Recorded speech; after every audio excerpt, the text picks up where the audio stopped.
ಯಾವ ಊರು, ಯಾವ ದೇಶವೋ, ಯಾಕ ಮದ್ದನ ಕದ್ದಿದೆ ಅಂದ್ರೆ ಇರೋ ಅವಕಾಶ ಇಲ್ಲ, ಕೊನೆ ಅವಕಾಶ ನೋಡಯ್ಯ.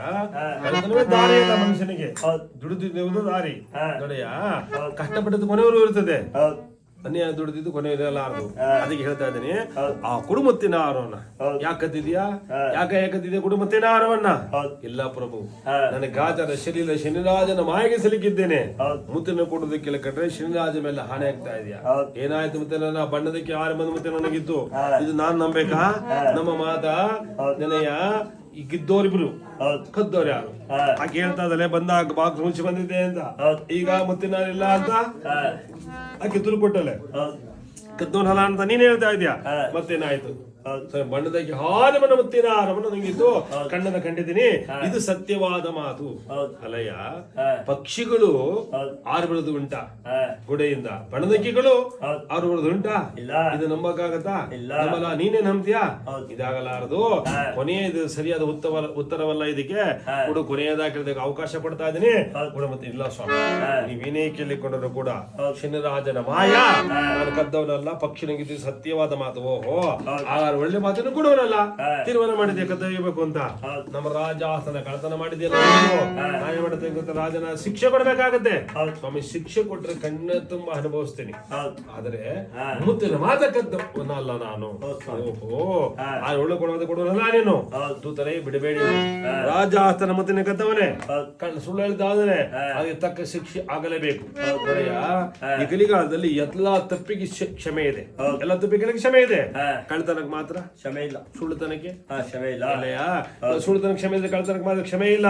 ಕೊನೆ ಅವಕಾಶ ಕೊಟ್ಟು ಮುತ್ತಿನ ಇಲ್ಲ ಅಂತ ಕೊಟ್ಟವನು. ಓಹೋ, ಆಗ ನಮ್ಮ ರಾಜ ಕಳ್ತನ ಮಾಡಿದ್ಯಲ್ಲ, ಶಿಕ್ಷಣ ಗೊತ್ತು ನಿಮ್ಮದಾಗಿ ರಾಜ ಚಂದ್ರಸೇನ ಮಹಾದೇಹದಲ್ಲಿ ಕೂತಿರುವ ಕಾರಣವಾಗಿ ಶನಿ ಚಂದ್ರಸೇನ ಮಹಾರಾಜ ಹಿಂದೆ ಮುಂದೆ ಆಲೋಚನೆ ಮಾಡದೆ ಸಿಡಲು ಗರ್ಜನೆಯಂತೆ ಶಿಕ್ಷೆಯನ್ನು ಆರ್ಭಡಿಸುತ್ತ ಅಲ್ಲನ್ನು ಕಟಕಟ ಕಡೆಯುತ್ತ ಶಿಕ್ಷೆ ಎದುರಿಸ್ತಾ ಇದ್ದಾರೆ.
ಒಳ್ಳೆ ಮಾತುಗಳನ್ನೆಲ್ಲ ರಾಜಾಸನ ಕಳ್ತನ ಮಾಡವನೆ ಇದನ್ನ ಎಳೆದುಕೊಂಡು ಎಲ್ಲಿಗೆ ಕಾಡಿಗೆ ಹೋಗಿ ಮುಂದೆ ಕಳ್ತನ ಮಾಡದಂತೆ ಎರಡು ಕೈಗಳನ್ನ ಎರಡು ಕಾಲಲ್ಲಿ ಬಾಳೆ ಮರ ಕತ್ತನ ಕೈ ಕಾಲ ಬಿಡಿ, ಕೈ ಕಾಲ ಕತ್ತರಿಸಿಬಿಡಿ ಅಂದಾಗ ವಿಕ್ರಮರ ದುಃಖಿತನ ಕಣ್ಣಿನ ಸುತ್ತ ಮಹಾರಾಜನ ವಿಕ್ರಮರಾಜ ರಾಜ ಎಂಬುದನ್ನು ಹರಿಯದೆ ನಾನೊಬ್ಬ ರಾಜನಾಗಿದ್ದೆ ಎಂಬುದನ್ನ ಮರೆತ ಮಹಾರಾಜ ಶಿಕ್ಷೆ ತಡೆಯಲಾರದ ಮಹಾರಾಜ ಓಡೋಡಿ ಬಂದ ಅರಮನೆಯಲ್ಲಿ. ಚತ್ತ ಸಿಂಹಾಸನಕ್ಕೂ ಚಂದ್ರಸೇನ ಮಹಾರಾಜನ ಪಾದವನ್ನು ಮಹಾರಾಜ ಹಿಡಿದುಕೊಂಡು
ಅಭಯ ದಿನಾಥನೇ, ದಿನ ರಕ್ಷಕನೇ, ಅನಾಥ ಬಂಧುವೇ, ಬಲ್ಲವನು ನಮ್ಮಪ್ಪ ನೀನು, ನಮ್ಮಪ್ಪ ರಾಜ ನೀನು.